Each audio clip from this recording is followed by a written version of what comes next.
ज्यादा लोगों के बीच में डींग न मारे कि देखो मैं ये कर दूंगा, मैं वो कर दूंगा। जो करना है उसको छिपा के रखो और करने के बाद लोगों को पता चले कि अरे इसने तो ये कर दिया। ऐसा करने से आपकी बात दूसरों तक प्रकट नहीं होगी और आपकी उन्नति में बाधा नहीं होगी। पर्वत की चोटी पर चढ़कर अथवा राजमहल के एकांत स्थान में जाकर या जंगल में निर्जन स्थान पर मंत्रणा करनी चाहिए। लोग कहते हैं ना भीतारे भी कान हुए, ऊपर जार बात करो मकान के ऊपर, या जंगल में जार बात करो कोई गुप्त बात करनी है तो। हे भारत, जो मित्र न हो, मित्र होने पर भी पंडित न हो, पंडित होने पर भी जिसका मन वश में न हो, वह अपना गुप्त मंत्र जानने की योग्य नहीं होता। अपनी केवल खुशामदी कर देने मात्र से हम उसे मित्र मान लेते हैं, भूल है। राजा अच्छी तरह परीक्षा किए बिना किसी को अपना मंत्री न बनाए, क्योंकि धन की प्राप्ति और मंत्र की रक्षा का भार मंत्री पर होता है। जिसके धर्म, अर्थ और काम विषयक सभी कार्यों को पूर्ण होने के बाद सदा सभागण जान लेते हैं, वही राजा समस्त राजाओं में श्रेष्ठ है। अपने मंत्र को गुप्त रखने वाला उस राजा को निस्संदेह सिद्धि की प्राप्ति होती है। जो मोहवश बुरे कर्म करता है वह उन कार्यों के विपरीत परिणाम होने से अपने कुल से भी हाथ धो बैठता है। उत्तम कर्मों का अनुष्ठान तो बहुत सुख देने वाला होता है, किंतु उनका किया हुआ काम पश्चाताप का कारण बनता है। जैसे वेदों को पढ़े बिना ब्राह्मण श्राद्ध का अधिकारी नहीं होता। श्राद्ध में भाई वेद पढ़ेड़ा ब्राह्मण नहीं जिमाणो। जैसे वेदों को पढ़े बिना ब्राह्मण श्राद्ध का अधिकारी नहीं होता, उसी प्रकार संधि, विग्रह, यान, आसन, द्वैधी भाव और समाश्रय नामक 6 गुणों को जाने बिना कोई गुप्त मंत्रणा सुनने का अधिकारी नहीं होता। जो संधि, विग्रह आदि 6 गुणों की जानकारी के कारण प्रसिद्ध है, स्थिति, वृद्धि और ह्रास को जानता है, जिसके स्वभाव की सब लोग प्रशंसा करते हैं, उसी राजा के ये पृथ्वी अधीन रहती है। जिसके क्रोध और हर्ष व्यर्थ नहीं जाते, जो आवश्यक कार्यों की स्वयं देखभाल करता है, जो खजाने की भी स्वयं जानकारी रखता है, उसकी पृथ्वी पर्याप्त धन देने वाली होती है। भूपति को चाहिए कि वह राजा नाम से और राजोचित छत्र धारण से संतुष्ट रहे, सेवकों को पर्याप्त धन दे, सब अकेला ही न हड़प ले, एकदम मेरे को ही मिल जाए। ब्राह्मण को ब्राह्मण जानता है, स्त्री को उसका पति जानता है, मंत्री को राजा जानता है, राजा को भी राजा जानता है। वश में आए हुए वध योग्य शत्रु को कभी छोड़ना नहीं चाहिए। यदि अपना बल अधिक न हो तो नम्र होकर उसके पास समय बिताना चाहिए और बल होने पर उसे मार डालना चाहिए, क्योंकि यदि शत्रु मारा न गया तो शीघ्र ही वह आपके लिए भय पैदा कर देगा। देवता, ब्राह्मण, राजा, वृद्ध, बालक और रोगी पर होने वाले क्रोध को प्रयत्न पूर्वक रोकना चाहिए।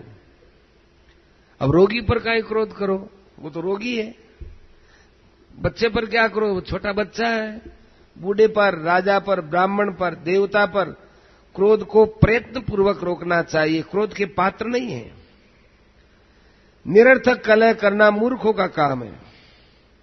बुद्धिमान पुरुष को इसका त्याग करना चाहिए।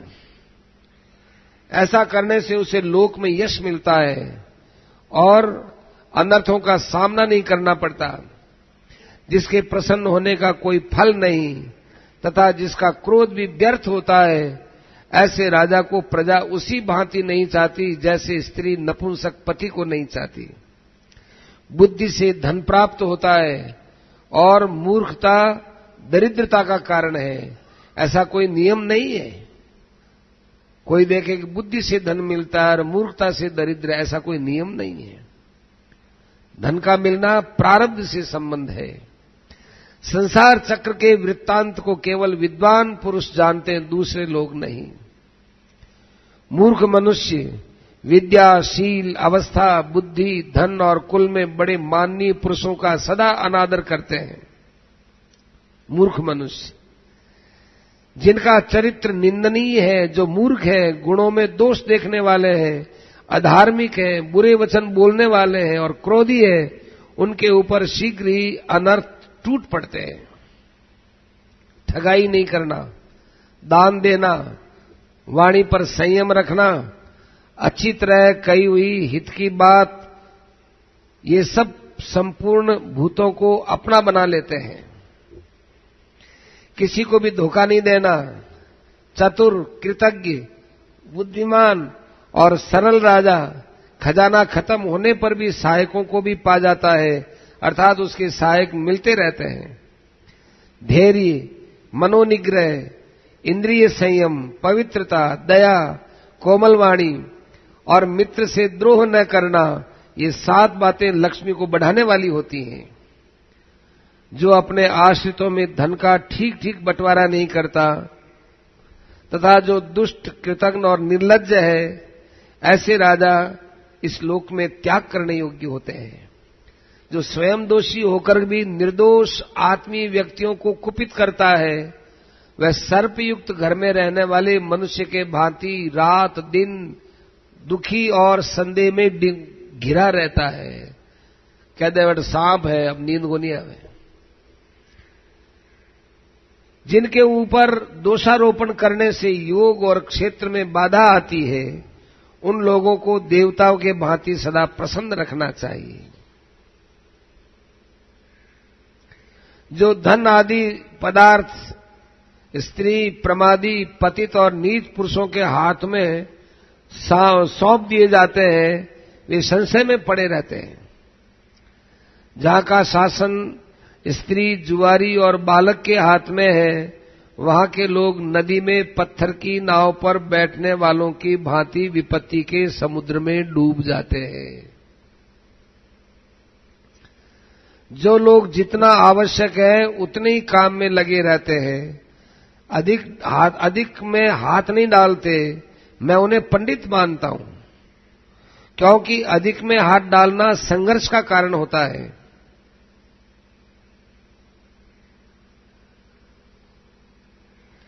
जुआरी जिसकी तारीफ करते हों, वेश्याएं जिसकी बड़ाई करती हैं, वह मनुष्य जीते हुए मुर्दे के समान है। हे भारत, आपने उन महान धनुर्धर अत्यंत तेजस्वी पांडवों को छोड़कर जो ये महान ऐश्वर्य का भार दुर्योधन के ऊपर रखा है, इसलिए आप शीघ्र ही उस ऐश्वर्य मद से मूढ़ दुर्योधन को त्रिभुवन के साम्राज्य से गिरे हुए बलि की भांति इस राज्य से भ्रष्ट होते हुए देखोगे। धृतराष्ट्र ने कहा, विदुर, यही तो दुख मुझे सताया जा रहा है। यह पुरुष ऐश्वर्य की प्राप्ति और नाश में स्वतंत्र नहीं है। ब्रह्मा ने धागे से बांधी हुई कठपुतली के समान इसके प्रारब्ध को अधीन कर रखा, इसके प्रारब्ध के अधीन कर रखा है। अब मैं क्या कर सकता हूं? मैं भाग्य से बंधा हुआ हूं। मैं जो कुछ कर रहा हूं मेरे भाग्य के अधीन होकर कर रहा हूं। इसलिए तुम कहते चलो, मैं सुनने के लिए धैर्य धारण किए बैठा हूं। विदुर जी बोले, धृतराष्ट्र, भाग्य से क्या मिलता है और पुरुषार्थ से क्या मिलता है, इस विषय में आपको ज्ञान नहीं है। समय के विपरीत यदि बृहस्पति भी कुछ बोले तो उनका भी अपमान होगा और उनकी बुद्धि की भी अवज्ञा होगी। संसार में कोई मनुष्य दान देने से प्रिय होता है, दूसरा प्रिय वचन बोलने से प्रिय होता है और तीसरा मंत्र तथा औषधियों के बल से प्रिय होता है, किंतु जो वास्तव में प्रिय है वह तो सदा ही प्रिय है। जिससे द्वेष हो जाता है वह न साधु है, न विद्वान है और न बुद्धिमान है। प्रियतम के तो सभी कर्म शुभ ही होते हैं और दुश्मन के सभी काम पापमय दिखते हैं। राजन, आपको याद है दुर्योधन के जन्म लेते ही मैंने क्या कहा था? मैंने कहा था केवल इसी एक पुत्र को तुम त्याग दो, इसके त्याग से 100 पुत्रों की वृद्धि होगी और इसका त्याग न करने से 100 पुत्रों का नाश होगा। याद है? जो वृद्धि भविष्य में नाश का कारण बने उसे अधिक महत्व नहीं देना चाहिए, और जो क्षय बहुत आदर करने वाला हो, अभ्युदय का कारण बनता हो, उस क्षय को करने में कोई नुकसान नहीं है। महाराज, वास्तव में जो क्षय वृद्धि का कारण होता है वो क्षय नहीं होता है, किंतु उस लाभ को भी क्षय ही मानना चाहिए जिसे पाने से बहुतों का नाश हो जाए। हे धृतराष्ट्र, कुछ लोग गुण के धनी होते हैं और कुछ लोग धन के ही धनी होते हैं।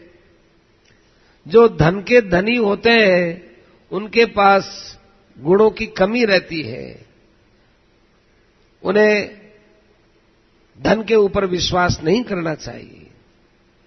धृतराष्ट्र ने कहा, विदुर, तुम जो कुछ कह रहे हो बड़ा अच्छा लगता है, परिणाम में हितकर है, बुद्धिमान लोग इसका ठीक अनुमोदन करते हैं। ये भी ठीक है कि जिस ओर धर्म होता है उस पक्ष की जीत होती है, तो भी मैं अपने बेटे का त्याग नहीं कर सकता। भैंस बैठ गई पानी में, अभी मैं बेटे का त्याग नहीं कर सकता। विदुर जी बोले, जो अधिक गुणों से संपन्न और विनयी है वह प्राणियों का तनिक भी संगार होते देख उसकी कभी उपेक्षा नहीं कर सकता। जो दूसरों की निंदा में लगे रहते हैं, दूसरों को दुख देने और आपस में फूट डालने के लिए सदा उत्साह के साथ प्रयत्न करते हैं, जिनका दर्शन दोष से भरा हुआ है और जिनके साथ रहने में बहुत बड़ा खतरा है, ऐसे लोगों से धन लेने में महान दोष है और उन्हें देने में बहुत बड़ा भय है। रुपया पैसा ऐसा आदमी अनुमत दीजिए। दूसरों में फूट डालने का जिनका स्वभाव है, जो कामी है, जो निर्लज्ज है, शठ है और प्रसिद्ध पापी है, वे साथ रखने के योग्य नहीं है, निंदित माने गए हैं। उपयुक्त दोष के अतिरिक्त और जो भी महान दोष हैं, उनसे युक्त मनुष्यों का त्याग कर देना चाहिए। ऐसों का संग करने पर उन दोषों का अपने पर भी प्रभाव पड़ जाता है। सौहार्द भाव निवृत्त हो जाने पर नीच पुरुष का प्रेम नष्ट हो जाता है। उस सौहार्द से होने वाले फल की सिद्धि और सुख का भी नाश हो जाता है। फिर वह नीच पुरुष निंदा करने का यत्न करता है। थोड़ा भी अपराध हो जाने पर मोहवश उसके विनाश के लिए उद्योग करता है, उसे तनिक शांति नहीं मिलती। उस प्रकार के नीच, क्रूर और अजितेंद्रिय पुरुषों से होने वाले संग पर अपनी बुद्धि से पूर्ण विचार करके विद्वान पुरुष उसे दूर से ही त्याग देते हैं। जो अपने कुटुंबी, दरिद्र, दीन और रोगी पर अनुग्रह करता है, वह पुत्र और पशुओं से समृद्ध होता है। वह पुत्र और पशुओं से समृद्ध होता है और अनंत कल्याण का अनुभव होता है। अपना कुटुंबी यदि कोई गरीब हो तो थोड़ी सहायता करे उसकी, रोगी हो तो सेवा करे, दीन है तो सहायता करे। ऐसा करने वाला पुत्र पौत्रवान और सब प्रकार के धन धान्य से संपन्न और कल्याण का पात्र होता है। जो लोग अपने भले की इच्छा करते हैं, उन्हें अपने जाति भाइयों को उन्नतिशील बनाना चाहिए। इससे आपकी बड़ी उन्नति होगी और आपके कुल की वृद्धि होगी। जो अपने कुटुंबी जनों का सत्कार करता है वह कल्याण का भागी होता है। अपने कुटुंब के लोग गुणहीन हो तो भी उनकी रक्षा करो। फिर भी जो कृपाविलासी और गुणवान है उनकी तो बात ही क्या है। आप समर्थ हैं, वीर पांडवों पर कृपा कीजिए। और तो और धृतराष्ट्र, उनकी जीविका के लिए कुछ गांव भी दे दीजिए। नरेश्वर, ऐसा करने से आपको इस संसार में यश प्राप्त होगा। आप बूढ़े हो चले हैं, शरीर का अब क्या भरोसा है। आपको अपने पुत्रों पर शासन करना चाहिए। हे भरत श्रेष्ठ, मुझे भी आपके हित की बात कहनी चाहिए। आप मुझे अपना हितैषी समझें। तात, शुभ चाहने वाले को अपने जाति भाइयों के साथ कलह नहीं करना चाहिए, बल्कि उनके साथ मिलकर सुख का उपभोग करना चाहिए। जाति भाइयों के साथ परस्पर भोजन, बातचीत और प्रेम का बर्ताव करना चाहिए। उनके साथ विरोध नहीं करना चाहिए। ऐसा करने से उत्तरोत्तर प्रेम बढ़ने से मन में शांति मिलती है। इस जगत में जाति भाई तारते हैं और इस जगत में जाति भाई ही डुबोते हैं। इनमें जो सदाचारी हैं वे तो तारते हैं और दुराचारी है वो डुबोते हैं। विषैले बाण हाथ में लिए वे शिकारी के पास पहुंचकर जैसे मृग को कष्ट भोगना पड़ता है, उसी प्रकार जो जातीय बंधु अपने धनी बंधु के पास पहुंचकर दुख पाता है, उसके पाप का भागी वह धनी होता है। भाई बंधु है वो पैसा घना है, अपने दूसरे भाई कने बेसुंजार यदि धन मांगे तो मांगे देना, बस बिना मांगने की जरूरत ही क्यों पड़ी, पहले से ही सहायता कर दे। तो जिस कर्म के करने से अंत में खाट पर बैठकर पछताना पड़े, उसको पहले से ही नहीं करना चाहिए। आप पांडवों को अथवा अपने पुत्रों को मारे गए सुनकर पीछे संताप करेंगे, अतः इस बात का पहले ही विचार कर लीजिए। शुक्राचार्य के सिवा दूसरा ऐसा कोई मनुष्य नहीं है जो नीति का उल्लंघन नहीं करता है। अतः जो बीत गया सो बीत गया, अब उसकी बात तो छोड़ो। अब आगे के कर्तव्य पर आप बुद्धिमानी से सलाह करके बढ़ो। ये अब आपके ऊपर निर्भर है और आप जैसे बुद्धिमान पुरुषों पर ही भविष्य निर्भर है। नरेश्वर, दुर्योधन ने पहले यदि पांडवों के प्रति यह अपराध किया है तो आप इस कुल में बड़े बूढ़े हैं, आपके द्वारा अपने पुत्रों के द्वारा किए गए पाप का परिमार्जन कर लेना चाहिए। यदि आप उनको राजपद पर स्थापित करना चाहते हैं या कर देंगे तो संसार में आपका कलंक धुल जाएगा पांडवों को, और आप बुद्धिमान पुरुषों के माननीय हो जाएंगे। जो धीर पुरुषों के वचनों के परिणाम पर विचार करके उन्हें कार्य रूप में परिणित करता है, वो चिरकाल तक यश का भागी होता है। कुशल विद्वानों के द्वारा भी उपदेश किया हुआ ज्ञान व्यर्थ ही है। सुनो, कुशल विद्वानों के द्वारा भी उपदेश किया हुआ ज्ञान व्यर्थ ही है यदि उससे कर्तव्य का ज्ञान नहीं हुआ और ज्ञान होने पर भी उसका अनुष्ठान नहीं किया। ये कारण है धृतराष्ट्र के कि इतो धृतराष्ट्र ने सुनाए और कोई तो कहीं को नहीं, इतो कह रहा है तो उड़ा दिया है। तो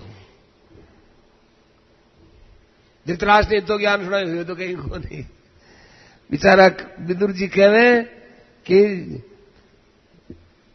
कुशल विद्वान के द्वारा भी उपदेश दिया हुआ ज्ञान तब तक व्यर्थ ही है यदि उस ज्ञान को धारण नहीं किया और उसका अनुष्ठान नहीं किया तो व्यर्थ है। जैसे कोई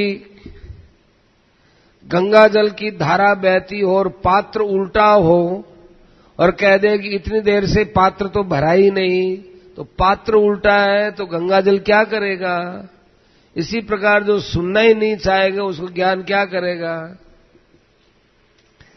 जो विद्वान पाप रूप फल देने वाले कर्मों का आरंभ भी नहीं करता जो विद्वान पाप रूप फल देने वाले कर्म का आरंभ भी नहीं करता है, वो विद्वान आगे बढ़ता ही रहता है। किंतु जो पूर्व में किए हुए पापों का विचार न करके उन्हीं का अनुसरण करता है, वो बुद्धिमान मनुष्य अगाध कीचड़ में भरे हुए नरक में गिराया जाता है। बुद्धिमान पुरुष मंत्र भेद के इन 6 द्वारों को जाने और धन को रक्षित रखने की इच्छा से इन्हें सदा बंद रखे। नशे का सेवन, निद्रा, आवश्यक बातों की जानकारी न रखना, अपने नेत्र, मुख आदि का विकार, दुष्ट मंत्रियों में विश्वास और मूर्ख दूत पर भरोसा रखना, ये 6 ऐसे हैं कि जिनसे नाश होता है। यदि धन की रक्षा करनी हो तो इन 6 चीजों के दरवाजे बंद कर दो। नशा, निद्रा, मूर्खता इत्यादि। नेत्र का विकार माने किसी स्त्री पर कुदृष्टि नहीं रखना। मुख का विकार क्या है? किसी की निंदा नहीं करना। जो इन दरवाजों को सदा के लिए बंद कर देता है, वह अर्थ, धर्म और काम के सेवन में लगा रहकर शत्रुओं को वश में कर लेता है। बृहस्पति के समान मनुष्य भी शास्त्र ज्ञान अथवा वृद्धों की सेवा के बिना धर्म और अर्थ का ज्ञान प्राप्त नहीं कर सकते। ज्ञान सद्व्यवहार में ठहरता है। धृतराष्ट्र को इतना ज्ञान दिया, ठहरा क्यों नहीं? उसका व्यवहार अच्छा नहीं था। अच्छा व्यवहार करेगा उसमें ज्ञान ठहरेगा। जैसे ऊषर भूमि में कितना ही डाल दो, बीज डाल दो, बरसात हो जाओ, खाद हो जाओ, वो बीज उगता नहीं है। इसी प्रकार से अच्छे व्यवहार के बिना ये ज्ञान ठहरता नहीं है। समुद्र में गिरी हुई वस्तु नष्ट हो जाती है। जो सुनता ही नहीं, अच्छा व्यवहार करता ही नहीं, उसको कही हुई बात वहीं नष्ट हो जाती है। अजितेंद्रिय पुरुष का शास्त्र ज्ञान और राख में किया हुआ हवन नष्ट ही होता है। बुद्धिमान पुरुष बुद्धि से जांच कर अपने अनुभव से बारंबार उनकी योग्यता का निश्चय करे और फिर दूसरों से सुनकर और स्वयं देखकर भलीभांति विचार करके विद्वानों के साथ मित्रता करे। विनय भाव अपयश का नाश करता है, पराक्रम अनर्थ को दूर करता है, क्षमा क्रोध का नाश करती है और सदाचार कुलक्षण का अंत करता है। राजन, नाना प्रकार की भोग सामग्री, माता, घर, स्वागत सत्कार का ढंग और भोजन तथा वस्त्र के द्वारा कुल की परीक्षा होती है। किसी के घर में कैसा भोजन है, ये कुल कैसा है, इसका ज्ञान होता है। उसके स्वागत के तौर तरीके क्या है, उससे ज्ञान होता है। उसके पास जो भोग सामग्रियां हैं, उससे उसका ज्ञान होता है।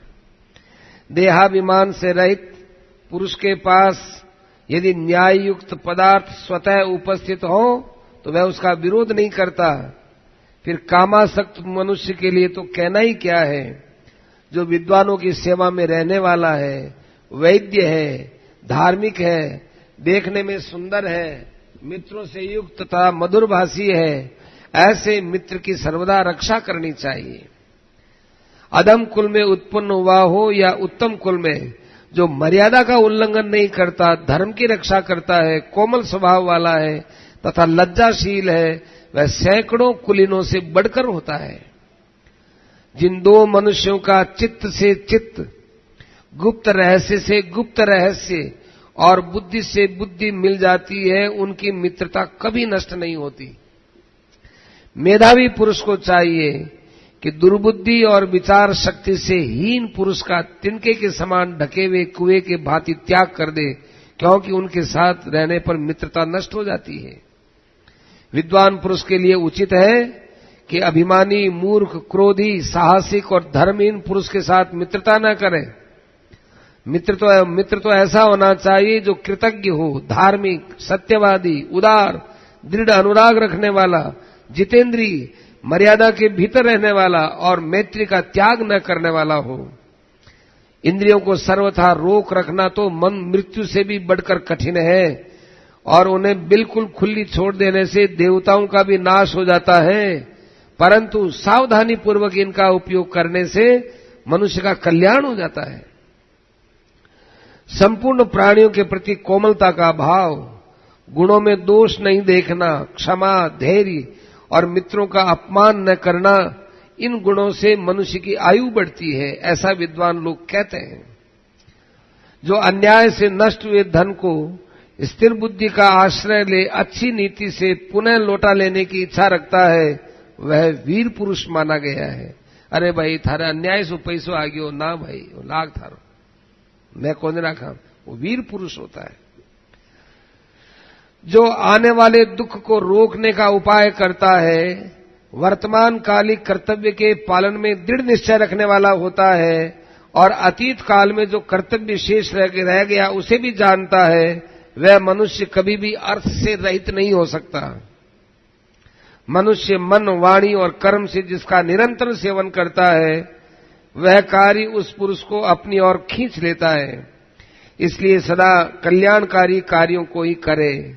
मांगलिक पदार्थों का स्पर्श, चित्त वृत्तियों का निरोध, शास्त्र का अभ्यास, उद्योगशीलता, सरलता और सत्पुरुषों का बारंबार दर्शन, ये सब कल्याण करने में सहायक होते हैं। उद्योग में लगा रहने वाला धन लाभ और कल्याण का मूल होता है। इसलिए उद्योग न छोड़ने वाला मनुष्य महान हो जाता है और अनंत सुख का भोग करता है। तात समर्थ पुरुष के लिए सब जगह और सब समय में क्षमा के समान हितकारी, अत्यंत श्री संपन्न बनाने वाला दूसरा कोई नहीं माना गया। जो शक्तिहीन है वह तो सब पर क्षमा करे ही, जो शक्तिमान है वह भी धर्म के लिए क्षमा करे, तथा जिसकी दृष्टि में अर्थ और अनर्थ दोनों समान है, उसके लिए तो क्षमा सदा ही हितकारिणी होती है।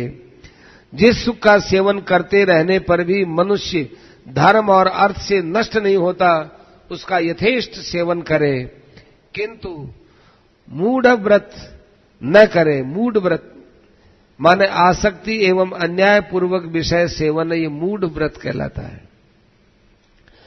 जो दुख से पीड़ित, प्रमादी, नास्तिक, आलसी, अजितेंद्रिय और उत्साह रहित है, उनके यहां लक्ष्मी का निवास संभव ही नहीं है।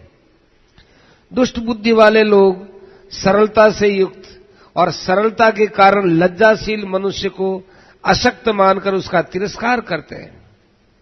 अत्यंत श्रेष्ठ, अतिशय दानी, अति शूरवीर, अधिक व्रत नियमों का पालन करने वाले और बुद्धि के घमंड में चूर रहने वाले मनुष्य के पास राजलक्ष्मी भय के मारे रहती नहीं है। नहीं, राजलक्ष्मी भय के मारे जाती नहीं है।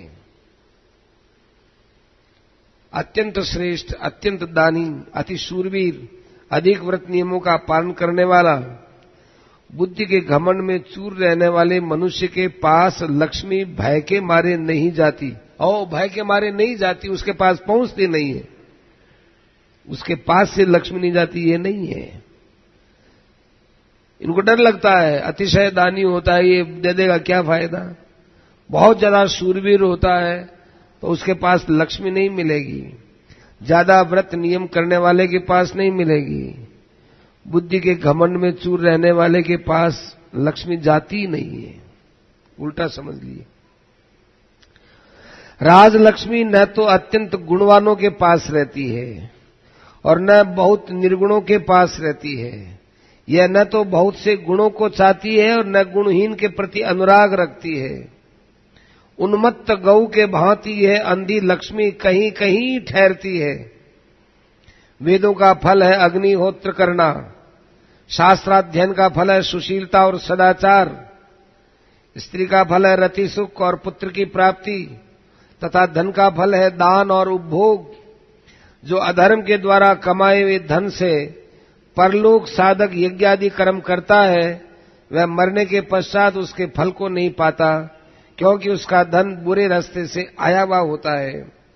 घोर जंगल में, दुर्गम ग्राम में, कठिन आपत्ति के समय में, घबराहट में और प्रहार के लिए शस्त्र उठे रहने पर भी मनोबल संपन्न पुरुष को भय नहीं होता है। उद्योग, संयम, दक्षता, सावधानी, धैर्य, स्मृति और सोच विचार कर कार्य आरंभ करना उन्हें उन्नति का मूल मंत्र समझना चाहिए। तपस्वियों का बल है तप, वेद वेदताओं का बल है वेद, असाधुओं का बल है हिंसा और गुणवानों का बल है क्षमा। जल, मूल, फूल, फल, दूध, घी, ब्राह्मणों की इच्छा पूर्ति, गुरु का वचन और औषध, ये 8 व्रत के नाशक नहीं होते हैं। जिस दिन व्रत है वे दिन जल ले सके और दूध पी सके, फल ले सके, घी ले सके और कोई ब्राह्मण की इच्छा है कि लेने देने की बात कर सके, गुरु का वचन और औषध ये सेवन कर सकते हैं, वो नाशक, वो व्रत नाशक नहीं होते हैं। गुरु ने आज्ञा दे दी कि भाई जाओ तुम भोजन कर लो, तो भोजन कर लेने पर व्रत नष्ट नहीं होता है। जो अपने प्रतिकूल जान पड़े उसे दूसरों के प्रति भी न करें। थोड़े में धर्म का यही स्वरूप है। इसके विपरीत जिसमें कामना से प्रवृत्ति होती है वह तो अधर्म है। अक्रोध से क्रोध को जीते, असाधु को सद्व्यवहार से वश में करे, कृपण को दान से जीते और झूठ पर सत्य से विजय प्राप्त करे। स्त्री, धूर्त, आलसी, डरपोक, क्रोधी, पुरुषत्व के अभिमानी, चोर, कृतघ्न और नास्तिक का विश्वास नहीं करना चाहिए। जो नित्य गुरुजनों को प्रणाम करता है और वृद्ध पुरुषों की सेवा में लगा रहता है, उसकी कीर्ति, आयु, यश और बल ये चारों बढ़ते रहते हैं।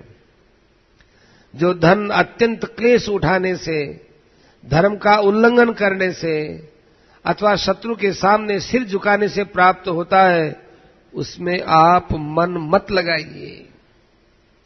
विद्याहीन पुरुष, संतानोत्पत्ति रहित स्त्री प्रसंग, आहार न पाने वाली प्रजा और बिना राजा के राष्ट्र के लिए शोक करना चाहिए। अधिक राह चलना देहधारियों के लिए दुख रूप बुढ़ापा है। बार बार पानी गिरना पर्वतों का बुढ़ापा है। वचन रूपी बाण का आघात मन के लिए बुढ़ापा है। अभ्यास न करना वेदों का मल है। ब्राह्मणोचित नियमों का पालन न करना ब्राह्मण का मल है। वाल्लीक देश माने बलख बुखारा पृथ्वी का मल है। झूठ बोलना पुरुष का मल है। क्रीड़ा एवं हास परिहास की उत्सुकता पतिव्रता स्त्री का मल है और पति के बिना परदेश में रहना स्त्री मात्र का मल है। सोने का मल है चांदी, चांदी का मल है रांगा, रांगा का मल है सीसा और सीसा का मल है मल। सोकर नींद को जीतने का अभ्यास न करें। कामो भोग के द्वारा स्त्री को जीतने की इच्छा न करे। लकड़ी डालकर आग को जीतने की आशा न रखे और अधिक पीकर मदिरा पीने की आदत को जीतने का प्रयास न करेगा। बार पी लो फिर कौन पिया। एक आदमी ने किया बोले बीड़ी क्यों पी भाई, कि बात पी लीजिए कि पीली बात तो मैं इसलिए पी कि अब बीड़ी पीनी कौन जना पी लो, जना बात पी ली फिर छोड़ दी मैं, तो गलत बात है, ऐसे नहीं छोड़ी जाएगी। लकड़ी डालकर आग को जीतने की आशा रखना और अधिक पीकर मदिरा पीने की आदत को जीतने का प्रयास मत करो। जिसका मित्र धनदान के द्वारा वश में आ चुका है, शत्रु युद्ध में जीत लिए गए हैं और स्त्रियां खानपान के द्वारा वश हो चुकी हैं, उसका जीवन सफल है। जिनके पास 1000 है वे भी जीवित है, जिनके पास 100 है वे भी जीवित है। अतः महाराज धृतराष्ट्र, आप अधिक लोभ न करें, लोभ छोड़ दीजिए। इसी से किसी तरह का जीवन नहीं रहेगा, इससे भी किसी तरह जीवन तो रह ही जाएगा, लोभ छोड़ दीजिए। क्या लोभ छोड़ने से आप मर जाओगे? क्या आपके बेटे मर जाएंगे? इस पृथ्वी पर जो भी धान, जो जौ, सोना, पशु, स्त्रियां हैं, वे सब के सब एक पुरुष के लिए भी पूरे नहीं है। ऐसा विचार करके मनुष्य को मोह में नहीं पड़ना चाहिए। मैं आपसे फिर कहता हूं, यदि आपका अपने पुत्रों और पांडवों में समान भाव है तो उन सभी पुत्रों के साथ एक सा बर्ताव कीजिए। अंतिम अध्याय विदुर नीति का। विदुर जी कहते हैं, जो सज्जन पुरुषों से आदर पाकर आसक्ति रहित हो अपनी शक्ति के अनुसार अर्थ साधन करता है, उस श्रेष्ठ पुरुष को शीघ्र ही सुयश की प्राप्ति होती है, क्योंकि संत जिस पर प्रसन्न होते हैं वो सदा सुखी रहता है। जो अधर्म से उपार्जित महान धनराशि को भी उसकी ओर आकृष्ट हुए बिना ही त्याग देता है, वह जैसे सांप अपनी पुरानी कैंचुल को छोड़ देता है, उसी प्रकार दुखों से मुक्त होकर सुखपूर्वक शयन करता है। झूठ बोलकर उन्नति करना, राजा के पास चुगली करके उसकी चापलूसी करना, गुरु से भी मिथ्या आग्रह करना, ये ब्रह्म हत्या के समान है। गुणों में दोष देखना ये मृत्यु के समान है। कठोर बोलना, निंदा करना, ये लक्ष्मी का वध करने के समान है। सुनने की इच्छा का अभाव या सेवा का अभाव या उतावलापना या आत्म प्रशंसा, ये विद्या के शत्रु हैं। आलस्य, मद, मोह, चंचलता, गोष्ठी, उद्दंडता, अभिमान, लोभ, ये 7 विद्यार्थियों के लिए सदा दोष माने गए। सुख चाहने वाले को विद्या कहां से मिले? विद्या चाहने वाले को सुख नहीं मिलता। सुख चाहो तो विद्या को छोड़ो और विद्या चाहो तो सुख का त्याग करो। ईंधन से आग की, नदियों से समुद्र की, समस्त प्राणियों से मृत्यु की और पुरुषों से कुलटा स्त्री की कभी तृप्ति नहीं होती। आशा धैर्य को, यमराज समृद्धि को, क्रोध लक्ष्मी को, कृपणता यश को और सार संभाल का अभाव पशुओं को नष्ट कर देता है। इधर एक ही ब्राह्मण यदि क्रुद्ध हो जाए तो संपूर्ण राष्ट्र का नाश कर देता है। बकरियां, कांसे का पात्र, चांदी, मधु, अर्क खींचने वाला यंत्र, मंत्री या पक्षी, वेदवेत्ता ब्राह्मण, बूढ़ा कुटुंबी और विपदग्रस्त कुलीन पुरुष, ये सब आपके घर में सदा मौजूद रहने चाहिए। भारत मनु ने कहा है कि देवता, ब्राह्मण और अतिथि की पूजा के लिए बकरी, बैल, चंदन, वीणा, तर्पण, मधु, घी, लोहा, तांबे के बर्तन, शंख, शालग्राम और गोरोचन, ये सब वस्तुएं घर पर रखनी चाहिए। तात, अब मैं तुम्हें यह महत्वपूर्ण एवं सर्वोपरि पुण्यजनक बात बता रहा हूं। कामना से, भय से, लोभ से तथा इस जीवन के लिए भी कभी धर्म का त्याग मत करना। धर्म नित्य है किंतु सुख दुख अनित्य है। जीव नित्य है पर इसका कारण अविद्या ही अनित्य है। आप मंत्रियों को छोड़कर नित्य में स्थित होइए, संतोष धारण कीजिए। संतोष से बड़ा कोई लाभ नहीं है। धन धान्य आदि से परिपूर्ण पृथ्वी का शासन करके अंत में समस्त राज्य और विपुल भोगों को यहीं छोड़कर यमराज के वश में पड़ना होगा।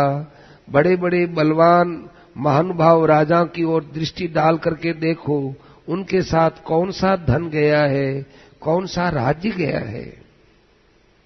राजन, जिसको बड़े कष्ट से पाला पोसा था, वही पुत्र जब मर जाता है तो मनुष्य उसे उठाकर तुरंत घर से बाहर कर देते हैं।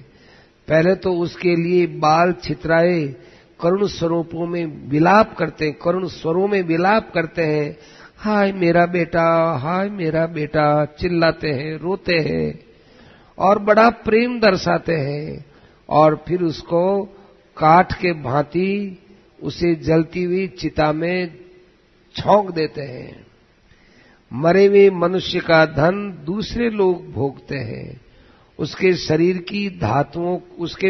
की धातुओं को पक्षी खाते हैं या आग जलाती है। यह मनुष्य पाप और पुण्य से बंधा हुआ इन दोनों के साथ परलोक में गमन करता है।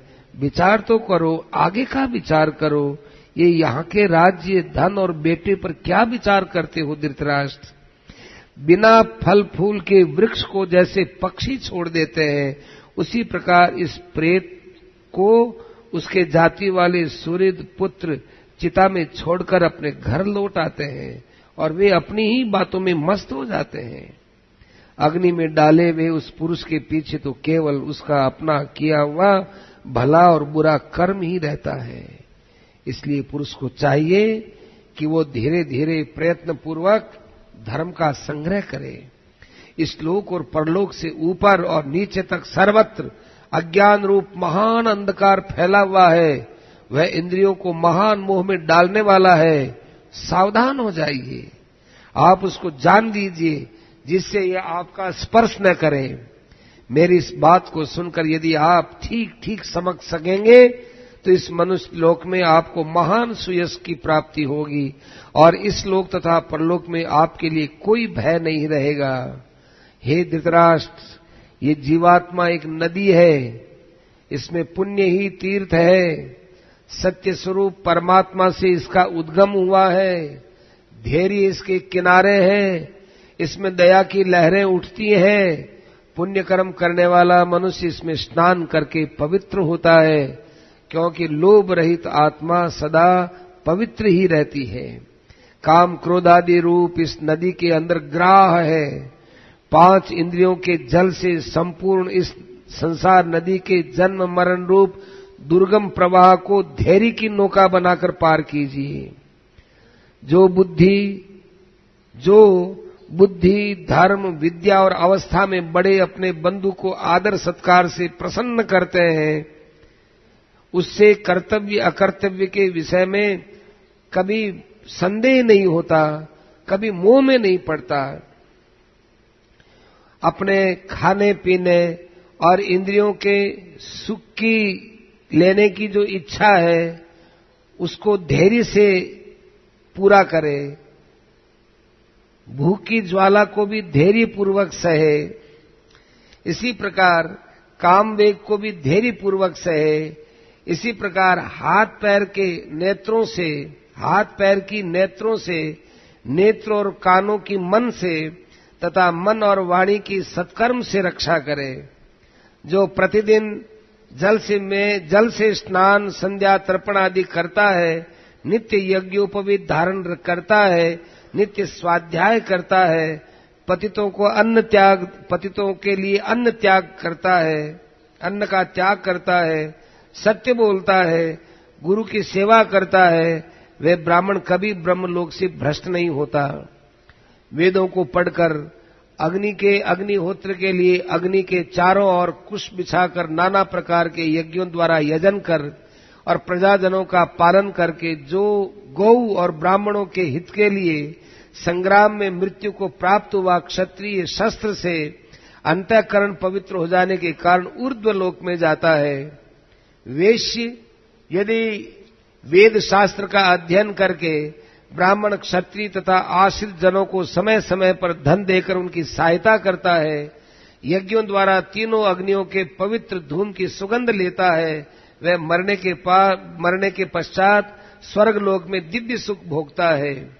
शूद्र यदि ब्राह्मण, क्षत्रिय और वैश्यों के क्रम से न्याय पूर्वक सेवा करके इन्हें संतुष्ट करता है, तो वह व्यथा से रहित हो, पापों से मुक्त होकर देह त्याग के पश्चात स्वर्ग सुख का उपभोग करता है। महाराज, आपसे मैंने चारों वर्णों का धर्म बता दिया। इसे बताने का कारण भी सुनिए कि आपके कारण पांडुनंदन युधिष्ठिर क्षत्रिय धर्म से च्युत हो रहे हैं, अतः आप उन्हें पुनः राजधर्म में नियुक्त कीजिए।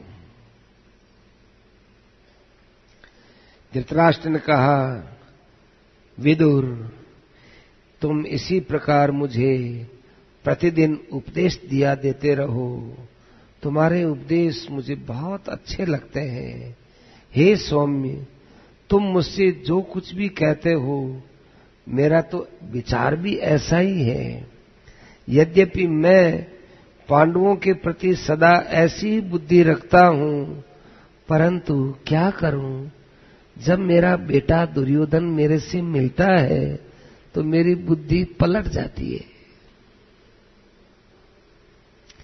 प्रारब्ध का उल्लंघन करने की शक्ति विदुर इस संसार में किसी भी प्राणी में नहीं है। मैं तो प्रारब्ध को अचल मानता हूं, उसके सामने तो पुरुषार्थ व्यर्थ ही है। अब मैं क्या करूं? विदुर, यदि तुम्हारी वाणी से कुछ और कहना शेष रह गया हो तो कहो, मुझे उसे ही सुनने की बड़ी इच्छा है। तुम्हारी कहने की जो शैली है वो बड़ी अनूठी है, मैं उसको अमृत का घूंट समझ करके पीता हूं, और कहो। विदुर जी ने कहा, महाराज अब विदुर जी आगे सनत सुजाति ऋषियों की बात बोलेंगे। तुम्हारा कहने का ढंग बड़ा अच्छा लगता है, बड़ा अनूठा है, तुम्हारी वाणी में अमृत है, तुम मुझे ऐसे और भी कोई प्रसंग सुनाओ। विदुर ने कहा, भरतवंशी धृतराष्ट्र सनत सुजात नाम से विख्यात जो ब्रह्मा जी के पुत्र परम प्राचीन सनातन ऋषि हैं, उन्होंने एक बार कहा था मृत्यु है ही नहीं। महाराज, वे समस्त बुद्धिमानों में श्रेष्ठ हैं, वे ही आपके हृदय में स्थित व्यक्त और अव्यक्त सभी प्रकार के प्रश्नों का उत्तर देंगे। धृतराष्ट्र ने कहा, विदुर, क्या तुम उस तत्व को नहीं जानते जिसे अब पुनः सनातन ऋषि मुझे आकर उपदेश देवेंगे? यदि तुम्हारी बुद्धि कुछ भी काम देती है तो तुम ही मुझे उपदेश दो। विदुर जी बोले, राजन, मेरा जन्म शूद्रा स्त्री के गर्भ से हुआ है, अतः इसके अतिरिक्त और कोई उपदेश देने का मुझे अधिकार नहीं है। किंतु कुमार सनत सुजात की बुद्धि सनातन ब्रह्म को विषय करने वाली है, मैं उसे जानता हूं। ब्राह्मण योनि में जिसका जन्म हुआ है वह यदि गोपनीय तत्व का भी प्रतिपादन कर दे तो देवताओं की निंदा का पात्र नहीं बनता। यही कारण है कि मैं स्वयं उपदेश न देकर आपको सनत सुजाति नाम बता रहा हूं। धृतराष्ट्र ने कहा, उन परम प्राचीन सनातन ऋषि का पता मुझे बताओ, भला इस देश से यहां उनका समागम कैसे हो सकता है? मैं उनसे भी उपदेश सुनना चाहता हूं। विदुर जी कहते हैं, उपदेश तो आप सुनना चाहते हो, किंतु उस उपदेश का अनुष्ठान आप कितना करना चाहते हो ये भी तो आप सोचो। लेकिन यदि आपने सनत सुजाति के लिए कहा है तो मैं उन ऋषि का स्मरण करता हूं। वैशंपायन जी कहते हैं, राजन, उसके बाद विदुर जी उत्तम व्रत वाले उन सनातन ऋषि का स्मरण करने के लिए बैठ गए। उन्होंने उनका चिंतन किया और उनका प्रत्यक्ष दर्शन किया और वहां वे पधार गए। धृतराष्ट्र अपने आसन से खड़े हुए, विदुर, सनत सुजाति ऋषि आ गए, सनत सुजात आ गए। हाँ महाराज, सेवा कीजिए। पाद्य अर्घ्य मधुपर्क आदि अर्पण करके उनका स्वागत किया और उसके बाद सुखपूर्वक बैठकर विदुर जी ने कहा, हे भगवान, धृतराष्ट्र के हृदय में कुछ संशय खड़ा हुआ है जिसका समाधान मेरे द्वारा करना उचित नहीं है। आप ही इस विषय का निरूपण करने के योग्य है, जिसे सुनकर ये नरेश सब दुखों से पार हो जाए और लाभ, हानि, प्रिय, अप्रिय, जरा, मृत्यु, भय, अमर्ष, भूख, प्यास, मद, ऐश्वर्य, चिंता, आलस्य, काम, क्रोध तथा उन्नति, अवनति सब द्वंद्व इन्हें कष्ट न पहुंचा सके, ऐसी आप कृपा। वैशंपायन जी कहते हैं, तदनंतर महान बुद्धिमान धृतराष्ट्र ने विदुर के कहे हुए उस वचन का अनुमोदन किया और अपनी बुद्धि को परमात्मा के विषय में लगाने के लिए एकांत में सनत सुजाति से अपना प्रश्न रखा, अपने कल्याण का प्रश्न रखा। वो प्रसंग कल चलेगा।